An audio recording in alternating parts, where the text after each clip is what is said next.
kami untuk senantiasa belajar, diingatkan, ditegur, dibimbing oleh Engkau, Tuhan, untuk mengerti segala apa yang Engkau sabdakan bagi kami.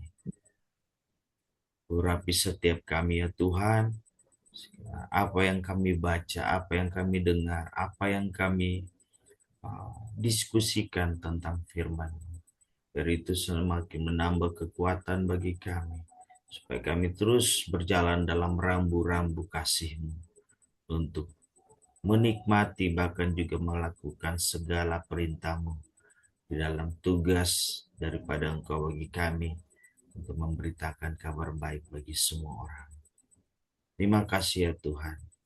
Kami siap membaca firman-Mu hanya di dalam nama Yesus. Amin. Ya, shalom Bapak Ibu yang terkasih dalam Tuhan Yesus. Syukur dalam hari ini Tuhan menyampaikan, mengizinkan saya juga untuk berbicara tentang firman-Nya melalui Injil Lukas pasal yang ke-19 ayat yang pertama sampai yang ke-10, sesuai dengan tema keputusan mengikuti Yesus, harga mati dengan segala risiko dan tantangan yang ada. Kita mau belajar melihat bagaimana seorang tokoh yang cukup terkenal dalam kitab suci dengan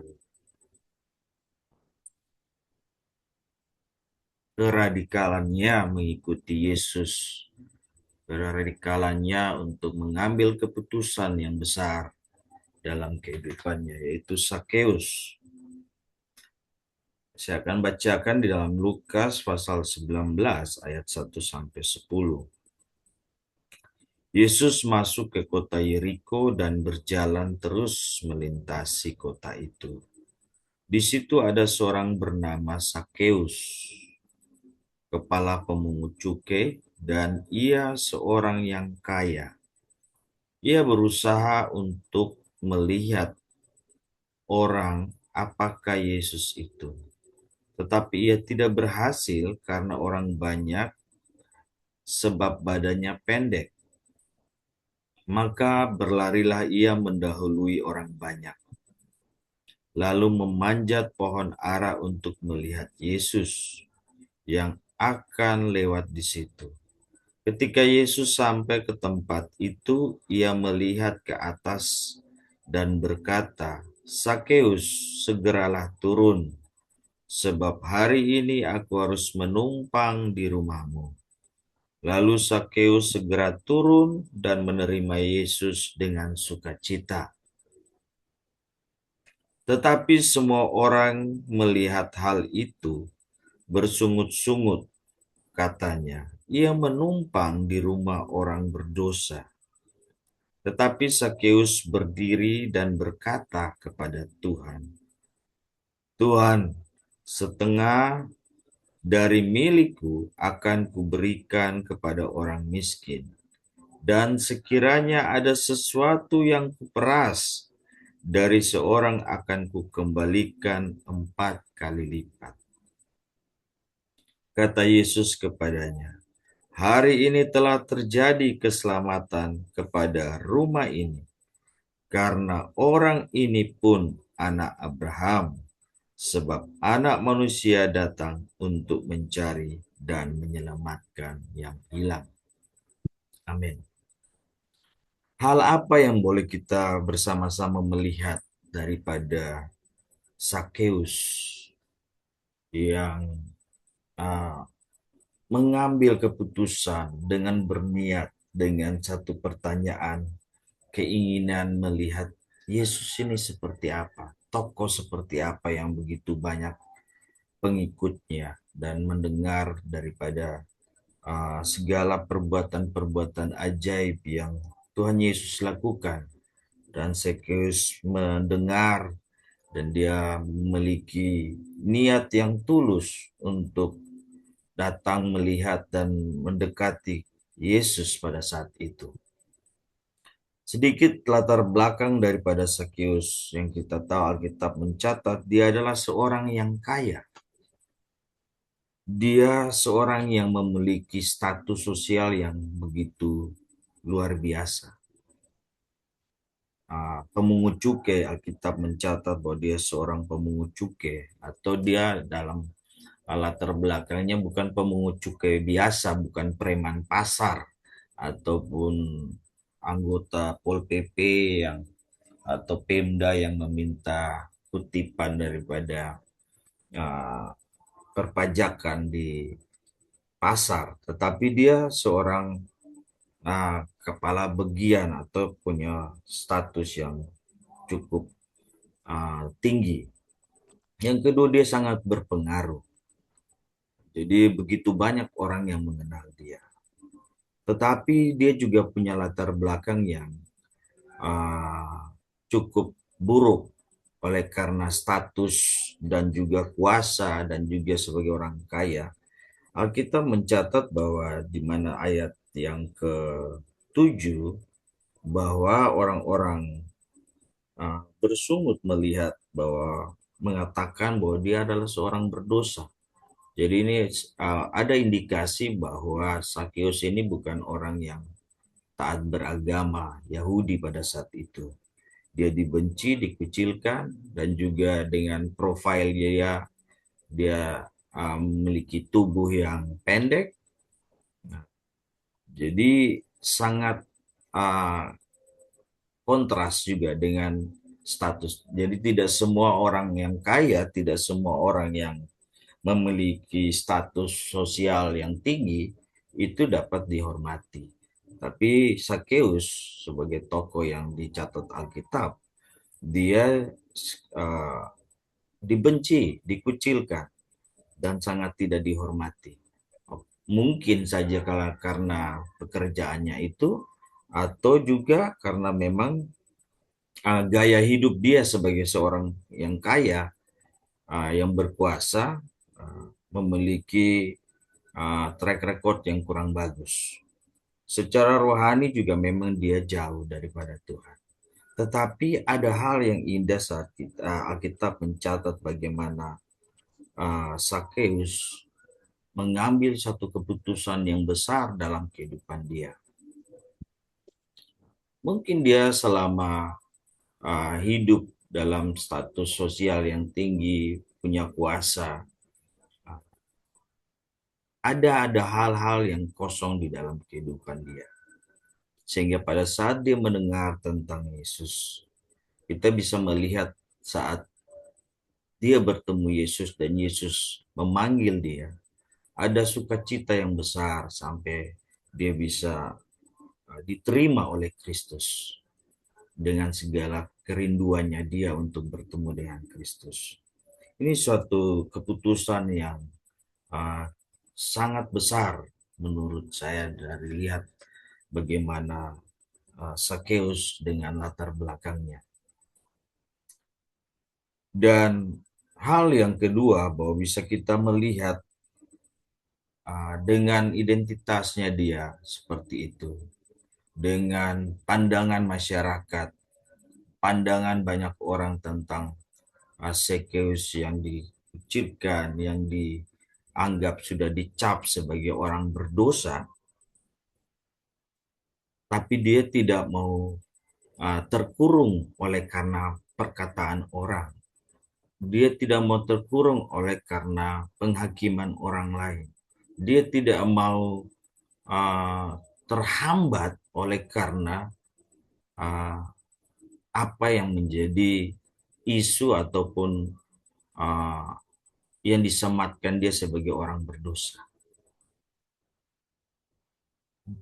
Dia tetap datang kepada Tuhan. Bahkan Alkitab mencatat begitu semangatnya dia, sehingga maka berlarilah ia mendahului orang banyak. Ini suatu keputusan yang benar-benar ada uh, Dia tidak memikirkan apalagi apa yang akan dianggap orang atau yang akan ditertawain orang. Dia tidak menganggap, dia tidak mau mengingat lagi segala apa yang selama ini dalam kehidupannya dia, yang dia diperhadapkan dengan masyarakat umum. Tapi dia datang kepada Kristus dengan begitu semangat, dengan berlari untuk menemui Kristus. Ini hal yang perlu kita lihat bahwa saat orang mengambil suatu keputusan, saat kita sedang mengalami juga hal yang sama seperti Sakeus, kita juga sering dicemoohkan orang, sering diremehkan orang, sering mungkin disematkan orang, memanggil kita atau menyebut kita dengan hal-hal yang negatif. Bahasa yang umumnya biasanya kalau di dalam orang Kristen bahwa kita adalah seorang orang yang sok rohani mungkin pada saat ini, atau orang-orang yang berusaha untuk datang kepada Kristus tetapi senantiasa juga melihat orang lain, melihat kekurangan kita, melihat uh, ada hal-hal yang mungkin kita belum sempurna dalam perkataan, belum sempurna dalam tindakan, atau belum sempurna dalam sikap kehidupan sehari-hari. Itu semua sering dilihat orang dan dicap kita seperti itu. Ataupun juga ada cap-cap yang lain. Ah, Daripada orang-orang yang tidak percaya menganggap kita sebagai orang-orang kafir, orang-orang yang ah, memiliki Tuhan yang dari seorang manusia, banyak hal. Tapi kita belajar daripada Sakeus. Poin yang pertama adalah dia tidak memikirkan perkataan orang. Dia tidak mau terkurung oleh karena penilaian orang terhadap dia. Dia berlari mendahului orang banyak itu. Dengan resiko, kita tahu bahwa dia memiliki tubuh yang pendek. Tapi bayangkan bagaimana dia bisa berlari begitu cepat untuk mendahului orang banyak. Langkahnya mungkin juga tidak seberapa. Tapi Alkitab mencatat dengan detail bagaimana sikap dia saat dia mau datang bertemu Kristus. Hal yang kedua yang bisa kita pelajari apa keputusan daripada Sakeus untuk datang kepada Kristus. Dia terkenal sering kita membicarakan atau juga menyampaikan firman Tuhan tentang bagaimana dia memanjat pohon untuk melihat Kristus. Dia status sebagai pejabat, orang kaya. Dia seorang yang dalam status sosial mungkin dalam kalangannya dia sangat dihargai, dihormati. Mungkin juga dengan uh, pakaian yang seorang pejabat. Tapi kalau mungkin sekarang disebut ASN lah, mungkin seorang pejabat ASN. Tapi dengan seragamnya dia langsung naik ke pohon. Dia tidak memikirkan, sekali lagi dia tidak memikirkan segala apa yang diperkatakan orang lain terhadap dia. Dia meninggalkan semua rasa malu dia, meninggalkan segala kegengsiannya, statusnya, hanya untuk datang kepada Kristus. Ini hal yang kedua yang luar biasa.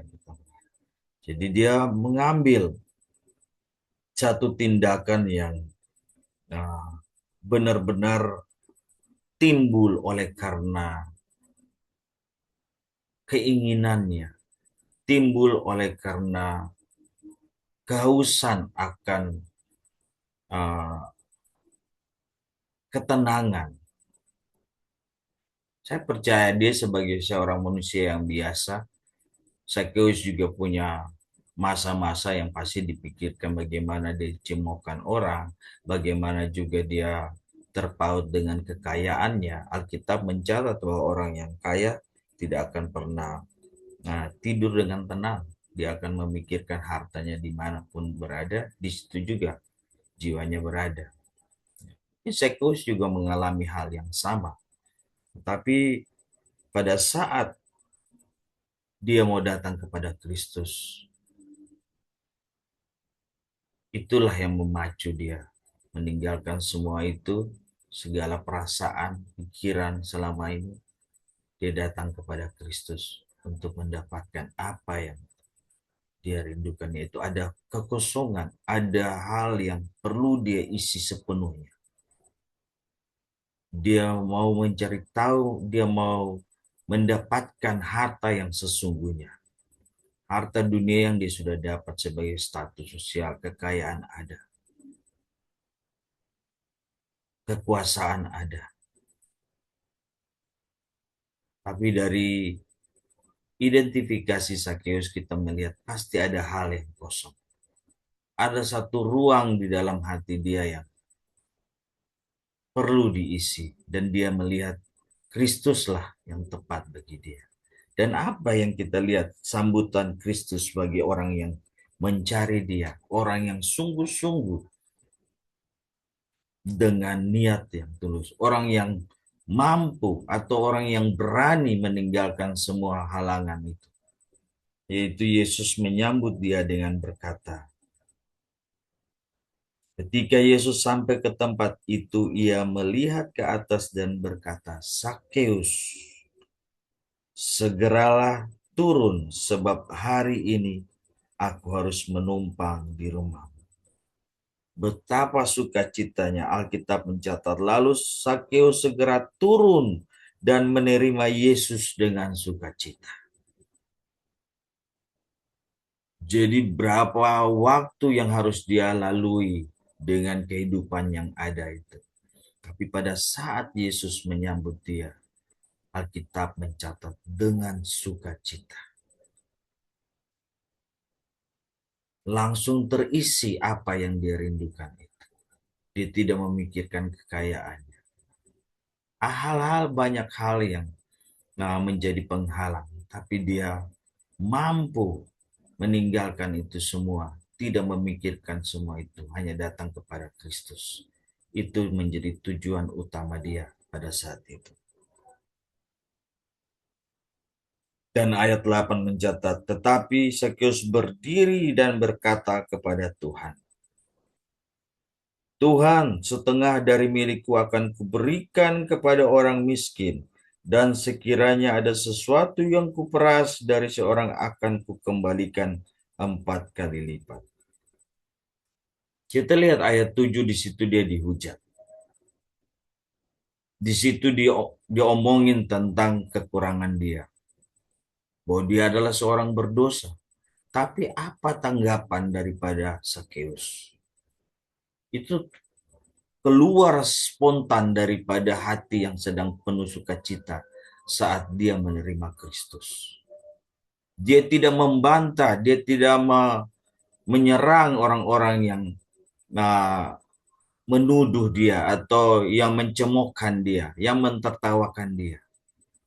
Tapi dia berbicara, dia fokus kepada pembicaraan dia dengan Kristus. Dia mengungkapkan apa yang menjadi kerinduan dia di hadapan Tuhan. Dia langsung menyatakan bahwa dia akan membagikan hartanya 50%.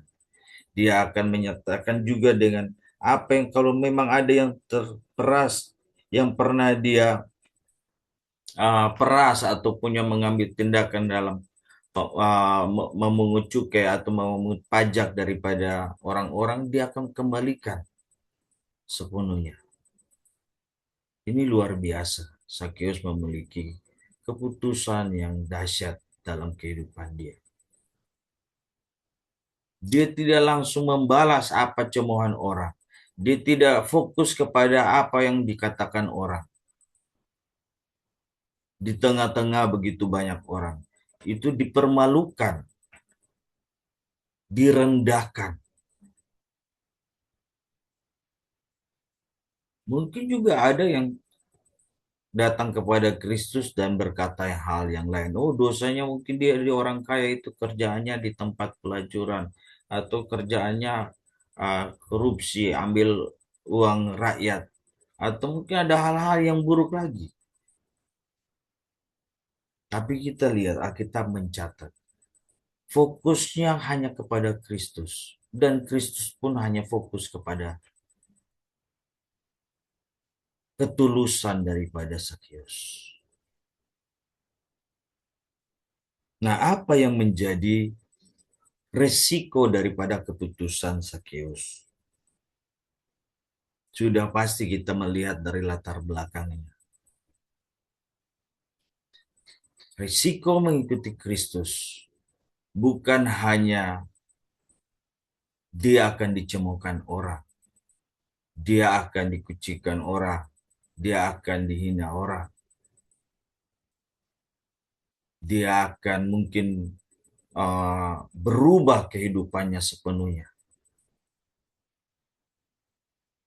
menjadi orang yang biasa saja, orang yang mungkin tidak akan dihormati lagi di dalam kalangannya dia sebagai orang-orang orang kaya pada saat itu.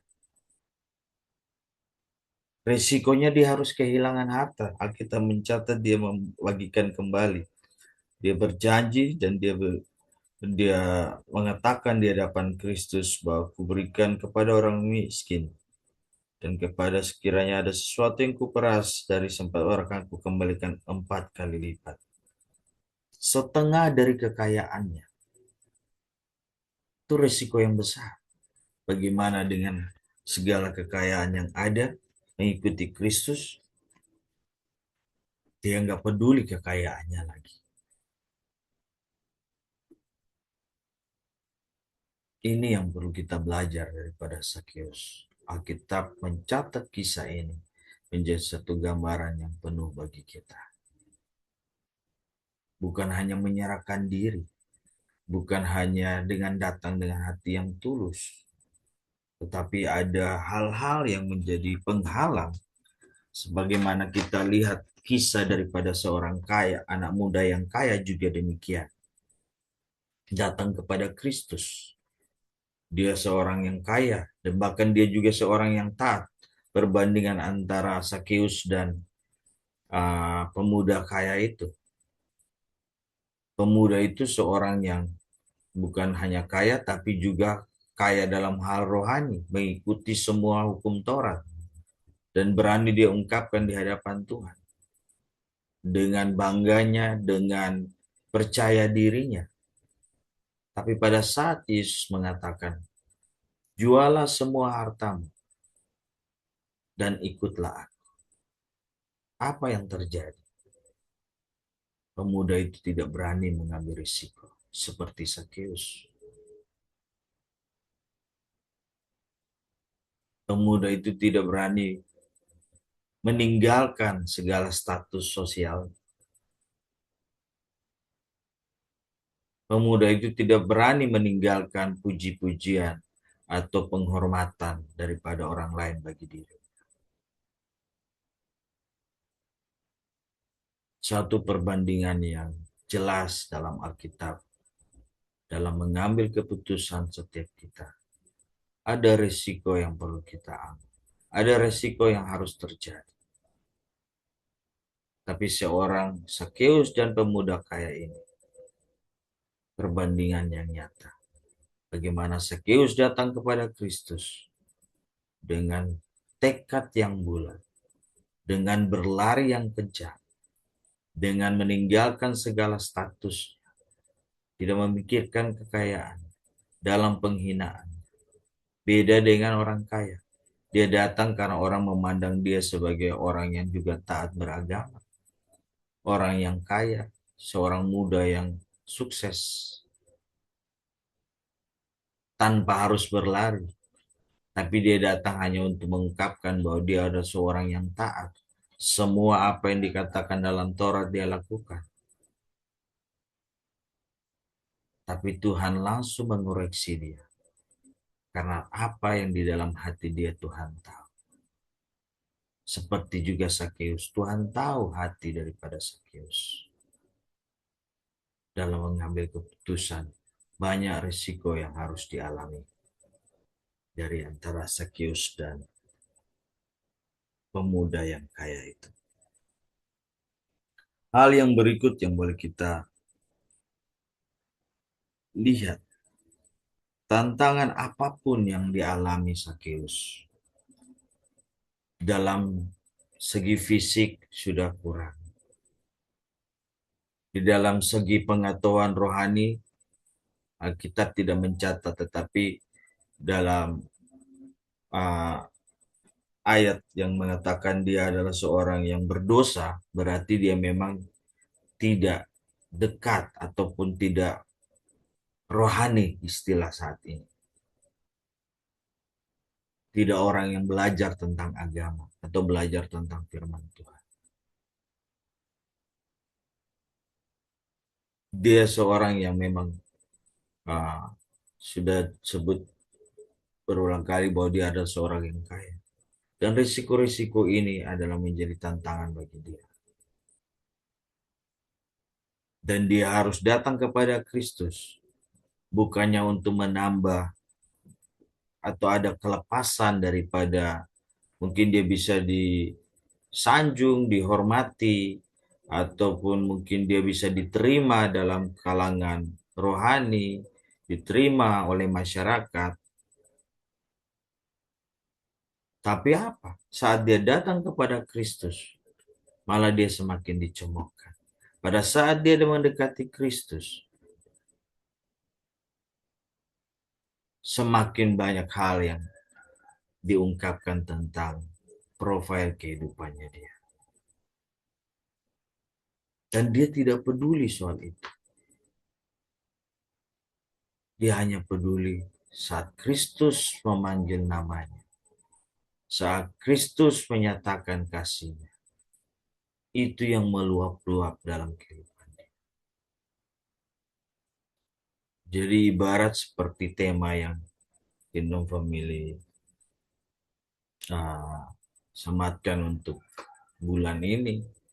Bahwa mungkin Sakeus juga kalau dia orang Indonesia, pasti dia juga mengatakan, pokoknya Kristus harga mati. Gak ada apapun yang bisa menghalangi dia untuk datang bertemu Kristus. Entah itu harta kekayaannya, pandangan orang lain terhadap dirinya, itu semua tidak menjadi halangan yang besar bagi dia. Tubuh yang pendek pun tidak menjadi halangan bagi dia. Selalu ada jalan keluar saat kita mau bertemu dengan Kristus. Selalu ada jalan yang baik bagi kita untuk bertemu dengan Kristus. Bukan tiba-tiba langsung Roh Kudus tuntun dia, ataupun mungkin ada orang-orang percaya tuntun, oh harus ke sini ke sana, seperti seorang yang sakit dibawa oleh keempat temannya dan diturunkan di tengah-tengah Kristus. Tapi Sakeus dengan kekurangannya dia, dengan niat yang tulus dan keinginan yang besar untuk datang bertemu Kristus, dia berani mengambil risiko dan keputusan yang ada. Dan apa yang dia dapatkan daripada keputusan itu? Apa yang dia dapat daripada segala risiko yang harus dia ambil itu? Entah itu sebelumnya dan sesudahnya. Itu semua sudah dipikirkan dia. Itu ada sukacita. Alkitab mengatakan sukacita.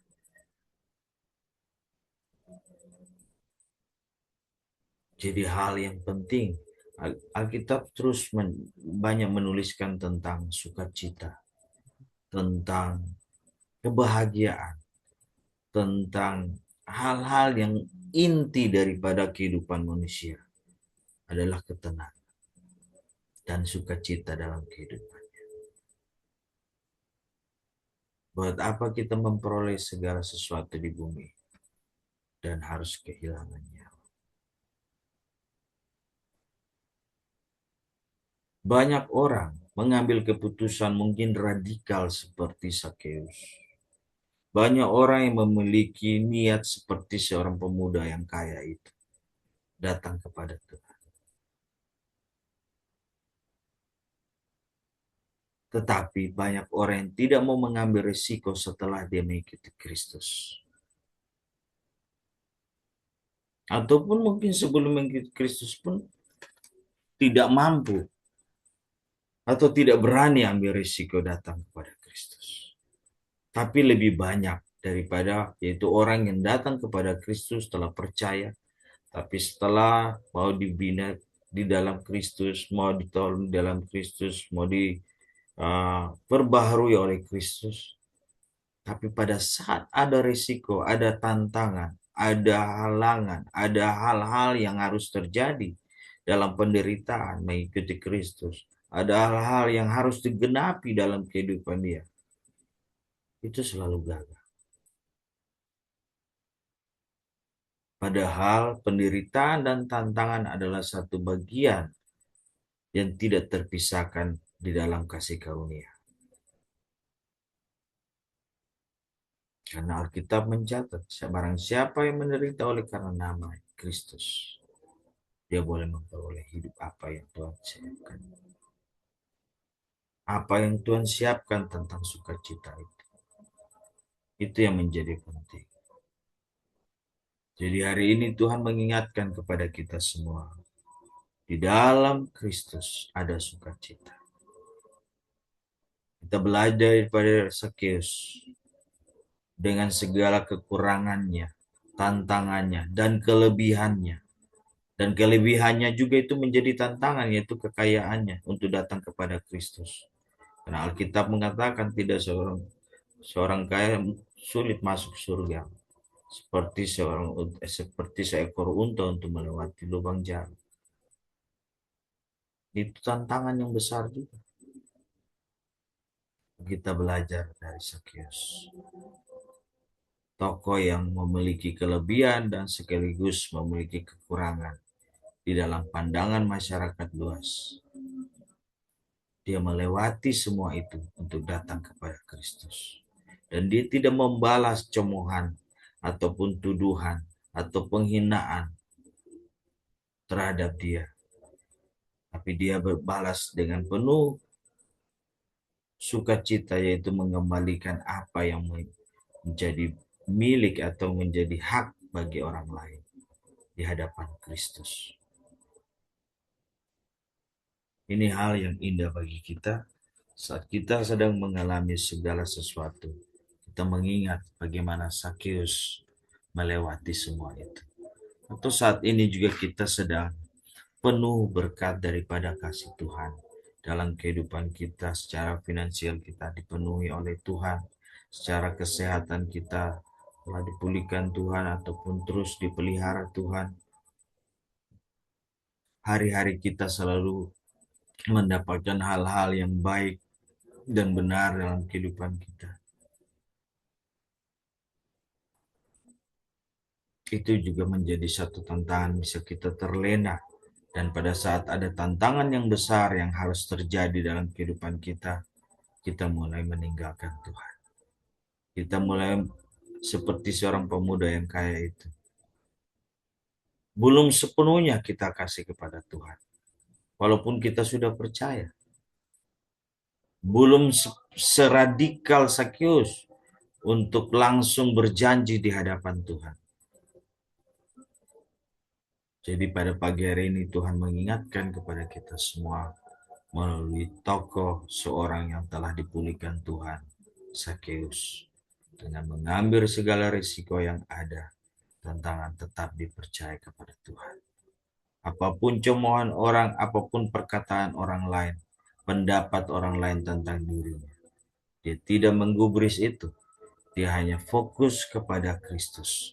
Dia fokus kepada apa yang dia dapatkan, yaitu sukacita, ketenangan jiwa, dan juga kepastian akan masa depan kehidupannya. Ini hal yang penting bagi kita, di mana kehidupan kita hari ini semakin banyak tantangan, semakin banyak hal yang akan digenapi yang dikatakan Tuhan. Entah itu tantangan daripada kehidupan kita bermasyarakat, ataupun dalam keluarga orang-orang yang terkasih. Tiap waktu, sadar atau tidak sadar, selalu ada perubahan. Perubahan entah itu yang baik atau semakin buruk.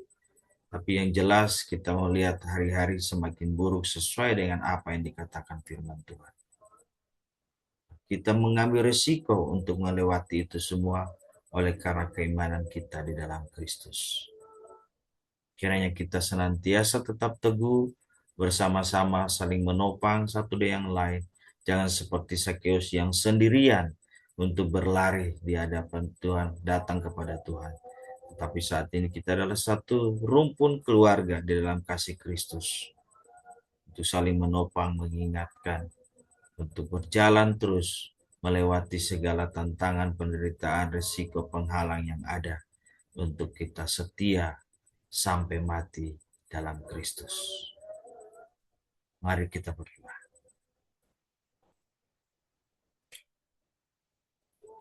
Terpuji dan termulia Tuhan, terima kasih untuk firman yang boleh kami baca.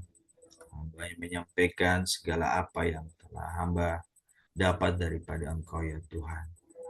Bersyukur bahwa ada hambamu Sakeus yang telah Engkau ceritakan juga, menuliskan di dalam kitab suci untuk kami belajar daripada kehidupan dia. Kami percaya bahwa banyak hal yang memang menjadi penghalang, tapi kami boleh lewati semua itu bukan karena gagah kami, bukan karena kebaikan kami, bukan karena kekuatan kami, tetapi itu semua oleh karena kasih karuniamu, atas kemurahan, belas kasihanmu kehidupan kami, sehingga boleh Engkau menerima kami, sebagaimana Engkau menerima Sakeus. Terima kasih ya Tuhan. Terpuji termulialah Engkau sampai selama-lamanya, sampai selama-lamanya. Di dalam nama Yesus kami bersyukur. Amin.